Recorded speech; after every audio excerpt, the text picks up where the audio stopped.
बहुत दूर बादलों के ऊपर और 7 रंगों वाले इंद्रधनुष के पार एक अद्भुत जगह थी, परीलोक। यह कोई साधारण दुनिया नहीं थी।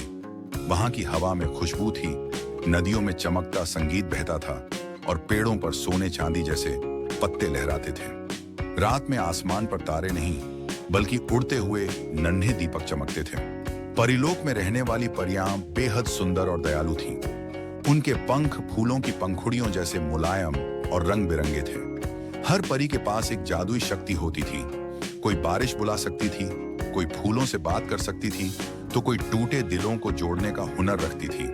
लूना, सपनों की परी, परीलोक में सबसे प्यारी परी का नाम था लूना। उसकी आंखों में चांदनी की चमक थी और उसके पंखों से हमेशा हल्की सी रोशनी झड़ती रहती थी। लूना की खास शक्ति थी इंसानों के सपनों को सुंदर बनाना। जब कोई बच्चा उदास होकर सोता तो लूना उसके सपनों में रंग भर देती, लेकिन लूना का दिल हमेशा एक सवाल से भरा रहता था। क्या इंसानों की दुनिया में सच में इतना दुख है? इंसानी दुनिया की पुकार एक रात परीलोक का जादुई फूल मुरझाने लगा।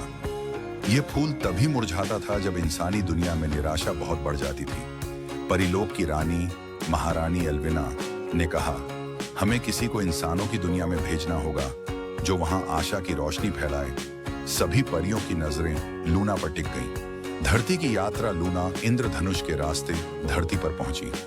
वहां उसने देखा थके हुए चेहरे, उदास आंखें और खोई हुई मुस्कानें। एक छोटे से गांव में उसकी मुलाकात एक गरीब बच्ची मीरा से हुई, जो रोज आसमान की ओर देखकर मुस्कुराने की कोशिश करती थी।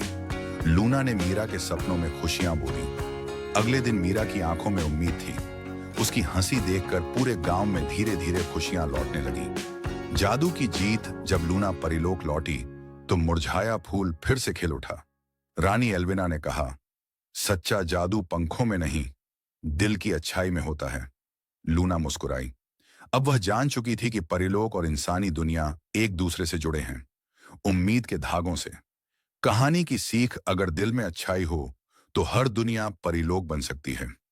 सपने और उम्मीदें सबसे बड़ा जादू हैं।